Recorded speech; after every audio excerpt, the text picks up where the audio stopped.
All right, thank you, everybody. It's 2:10 by my watch now, so if we could make a start again, please. Thank you.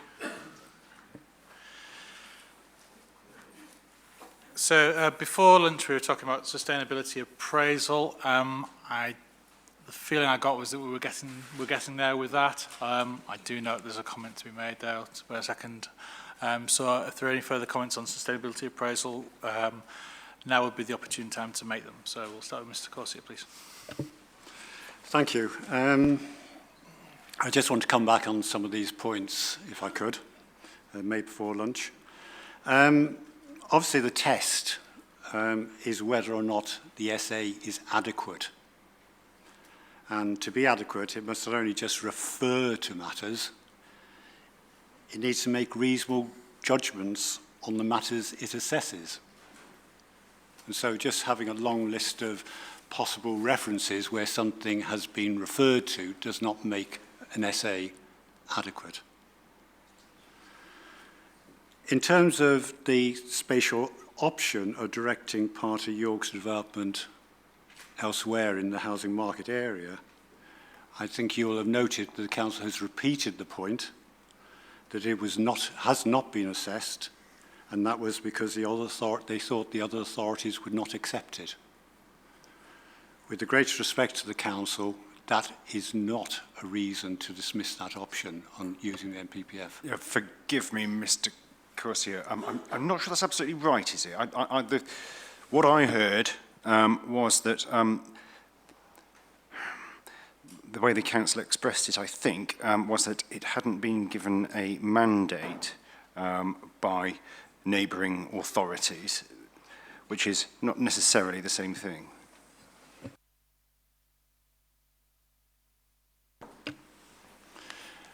So whether you express it as a mandate or however one which is expressed it is an option that has not been assessed, and that it is a reasonable alternative.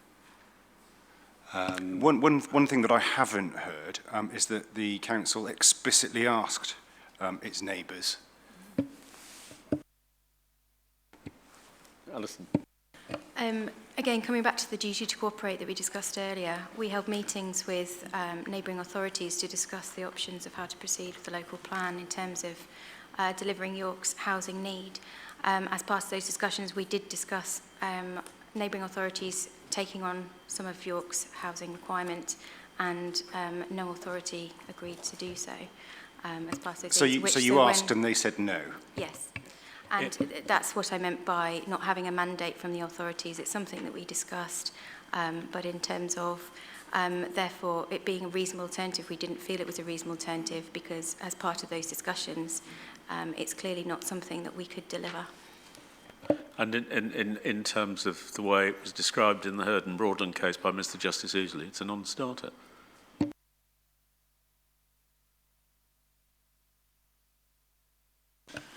So you obviously have the benefit of reading that judgment, and I haven't, so I'd like to have the opportunity to come back on that. About 10 years old.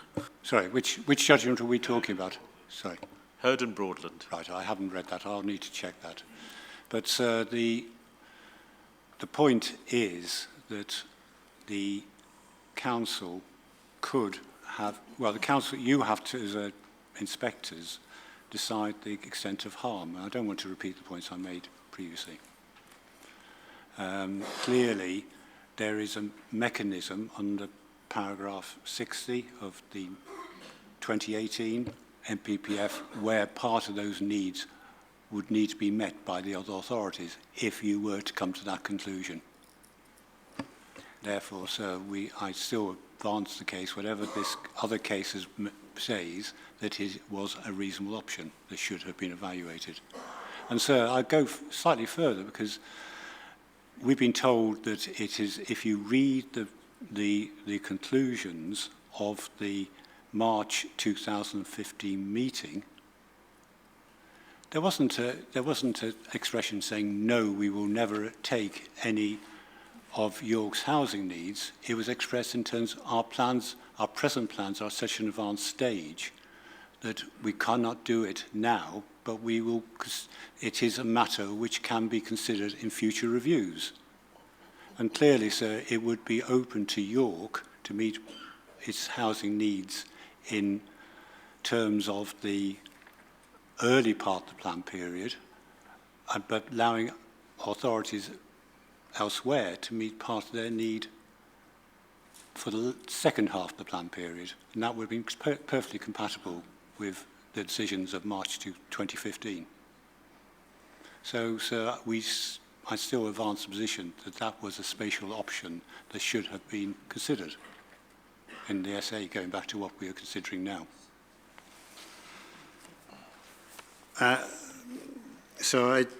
Going to the point about the assessing a lower requirement than 790, I didn't quite understand the point which the council was making, where they have, I understand that they haven't assessed that, and I think the reference was that they had...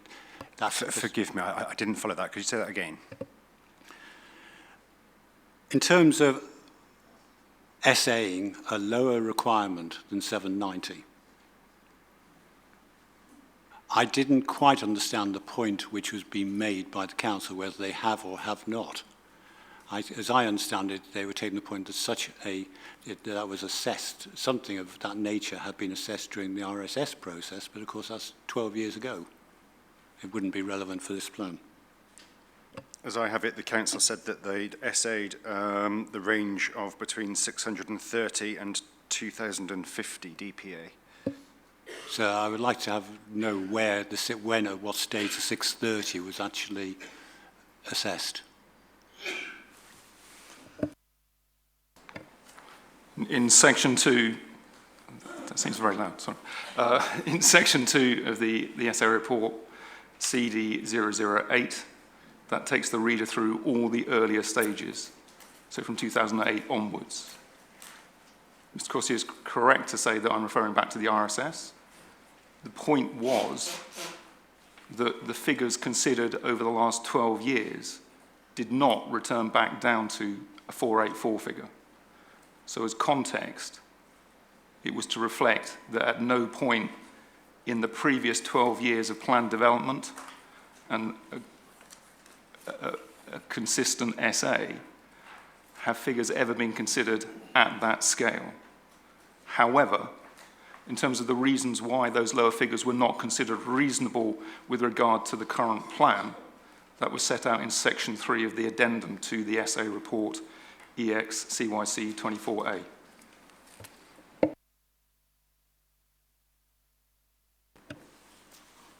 So that report didn't consider any option lower than 790, the addendum on the update.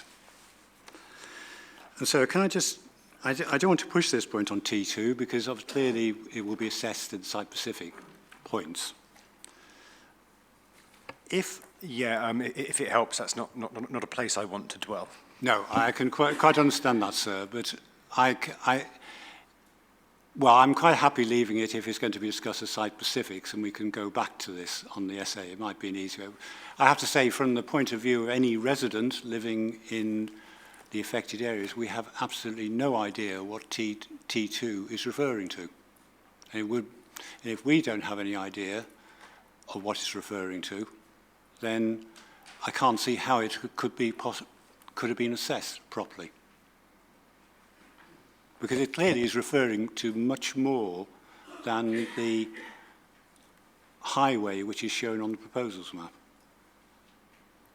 It must do, because it talks about a link to the existing highway system within York, and that's not the A64, sir, which is what the existing link is, what the link shown on the proposals map is. So it is something different. Okay, yeah, two things on that. First of all, we have the point. And second of all, yes, you know, again, it's about how you slice the pizza, as I phrased earlier. I think it is quite difficult, particularly when you're talking about something like SA, because it cuts potentially across everything.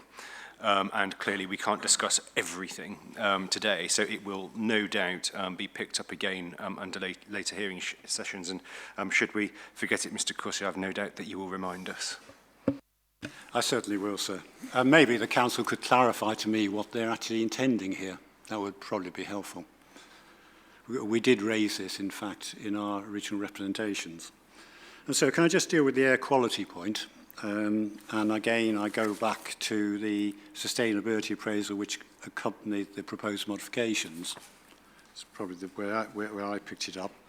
Page 17, where it sets out the relevant assessment criteria for air quality, which is SA12. And you'll see that there's a series of scorings.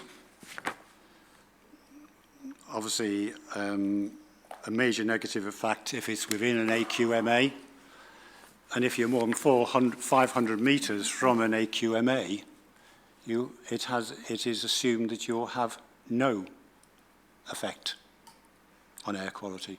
Now, so that totally ignores the fact that traffic passing through an AQMA, as it is as they will on the A19 corridor, will be from the development post ST15, etc., will be having a major effect on air quality in those AQMAs, despite the fact they are more than 500 metres distant from the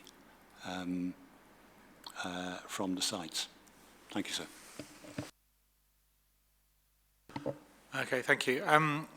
As my colleagues said that, we will be returning to sustainability appraisal, I'm sure, through all the hearings over the next days and weeks.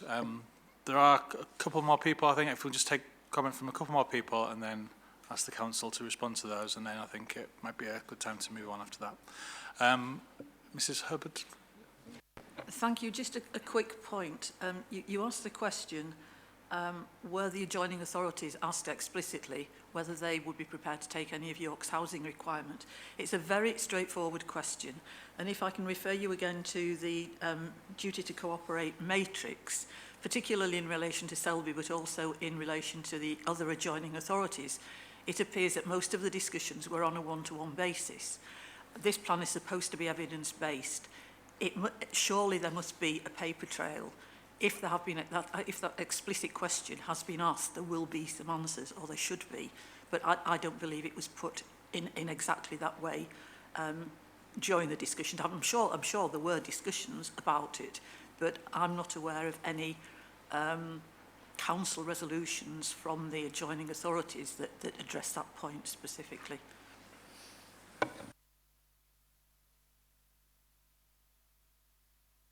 Mr. Schiff, please. Yes, thanks. Yeah, Peter Schieffer, York Cycle Campaign. Thank you very much for the opportunity to comment before we move on the sustainability appraisal. I just want to refer briefly to the response given to my question, a response given by Peter Davis for the council. As I understand it, he acknowledged that the assessment of the kind of net effect of greenhouse gas emissions from the policies was more qualitative than quantitative, and as he put it, that such approach he thought was commonplace. So if that obviously greenhouse gas emissions is a quantifiable issue. It is measured in tons of CO2, for example, or greenhouse gas emissions. So if therefore the council has not carried out a quantitative assessment, surely that means that it is not in a position to be able to judge whether its policies do minimise greenhouse gas emissions as sustainability appraisal or objective 7 requires. I just wanted to be clear. That does seem quite clear on that point. Thank you. Thank you very much. Councillor, sorry. Does the council have any response to make on those comments that have just been made there in terms of Short points. Apologies, Mr. Rowe. Just before you do, is there anything else from anyone else on issue 1.7 before we have the final response from the council and move on? Didn't see anything. Yep. Rachel. Okay. I was just specifically going to come back on the point raised by Jennifer Hubbard in regarding the were the adjoining authorities specifically asked in regards to housing need. That is summarised in EXCYC 18, which is the TP1 addendum. And as we confirmed earlier, we're going to add the report to the Spatial Planning and Transport Board from September 2015 and the minutes to the examination library.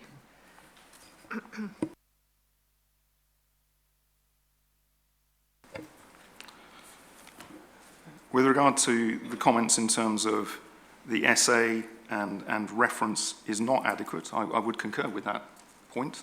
However, it is our belief and our statement that the essay doesn't merely reference the range of effects. It actually describes them, it evaluates them, and provides a judgment as to their significance, as we're required to do in accordance with the SEA regulation.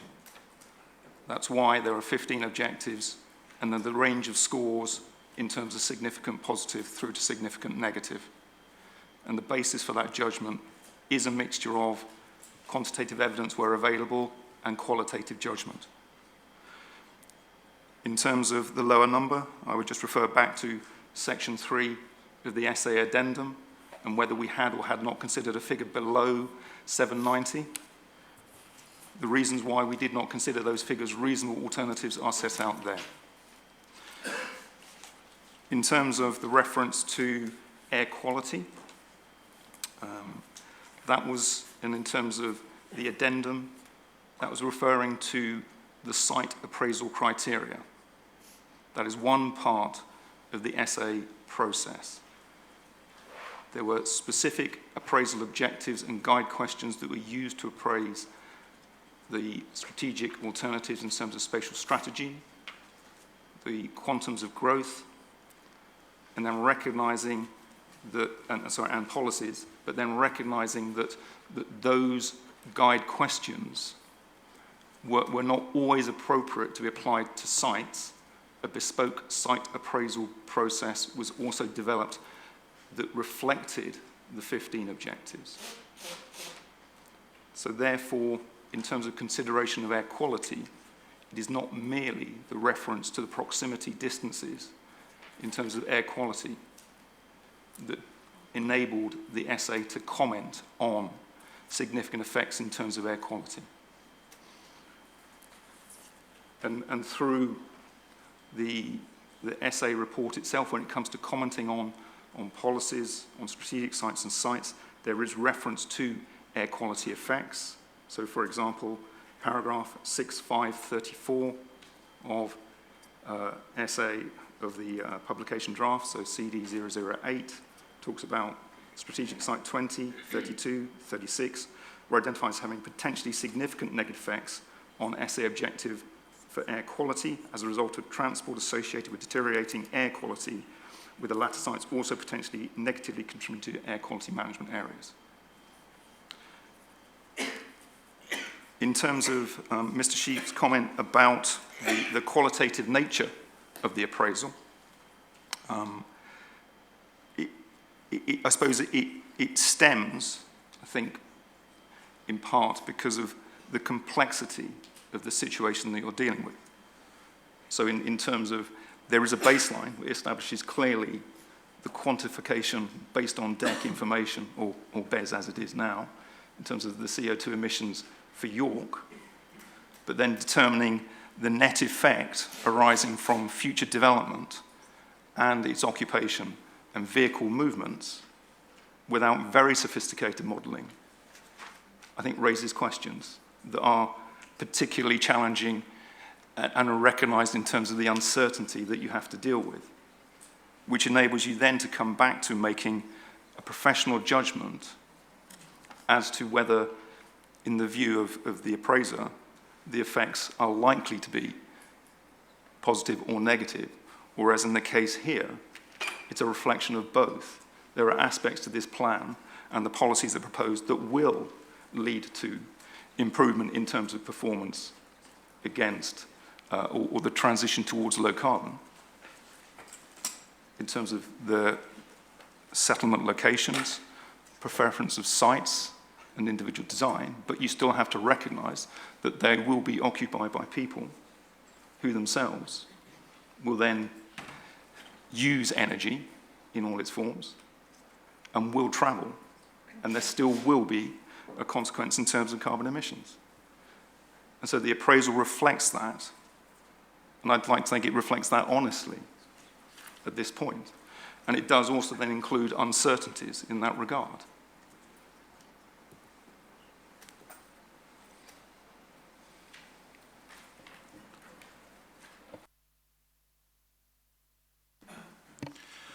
Okay, thank you very much for that. I think that probably wraps up sustainability appraisal for the time being.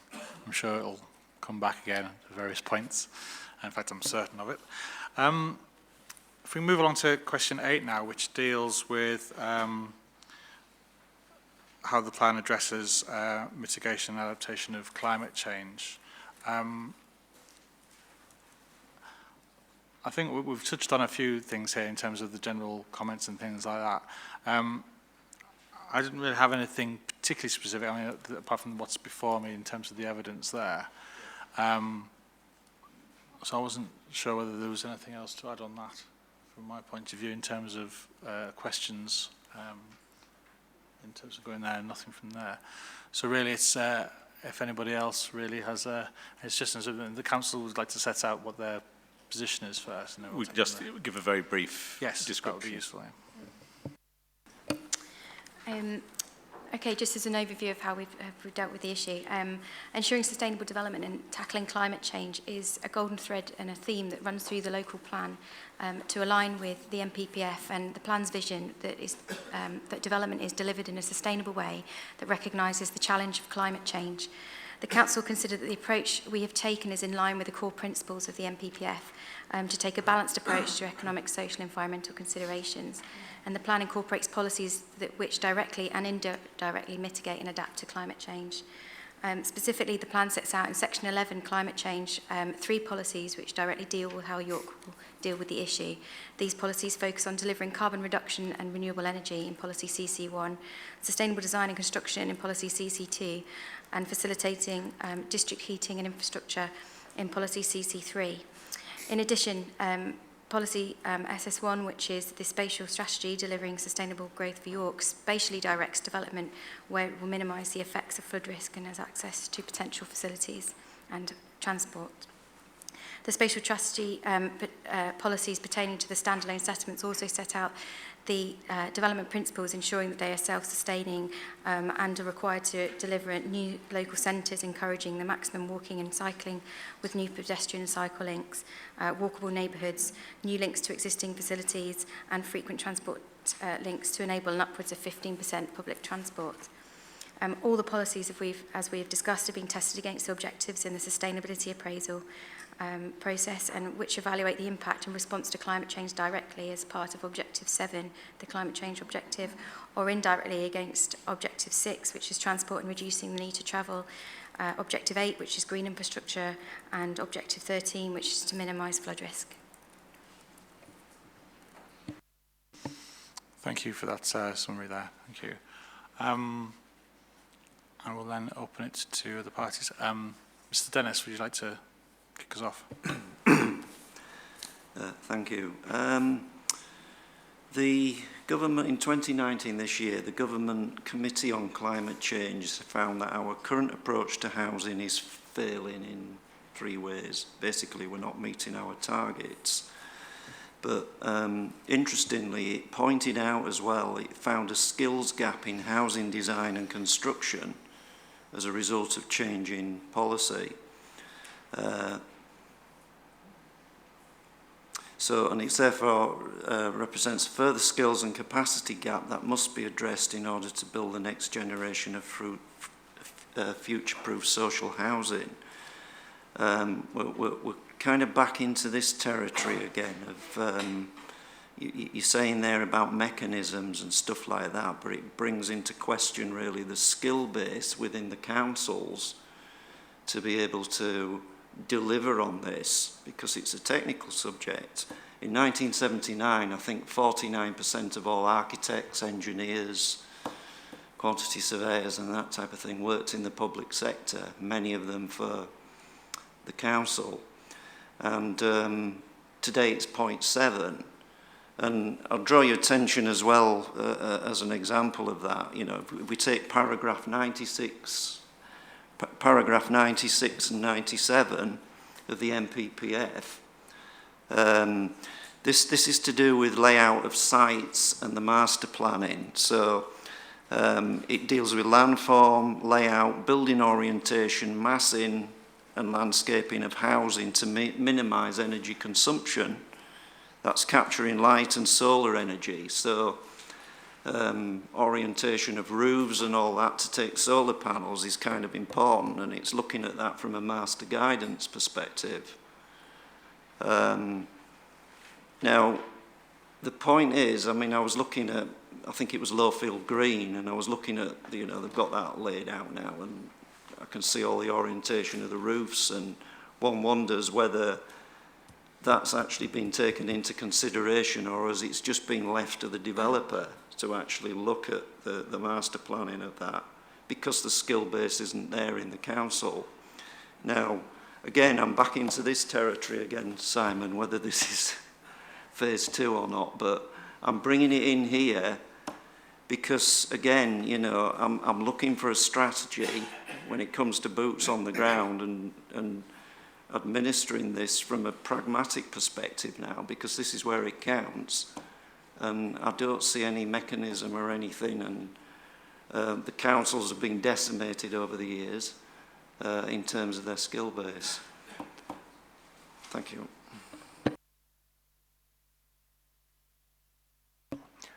In that regard, Mr. Dennis, are you seeking a specific change to the local plan?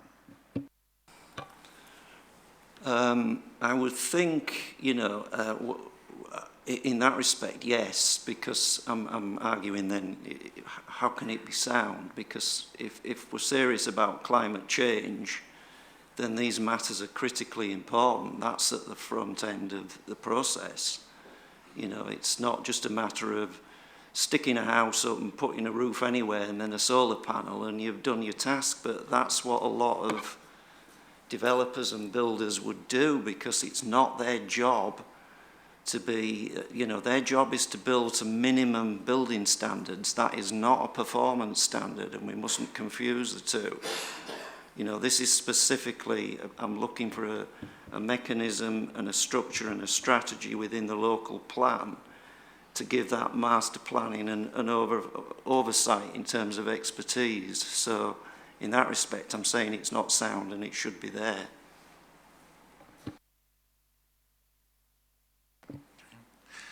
Thank you very much. The council would like to respond to that.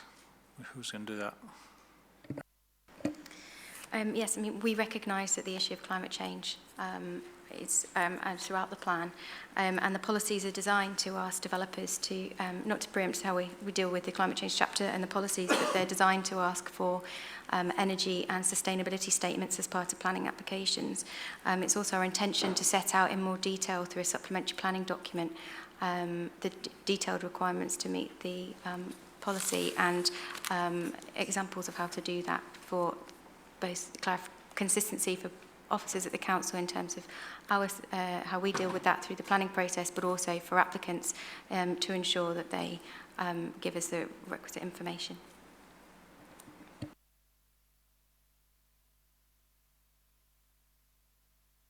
And the expertise in the council for that in terms of qualifications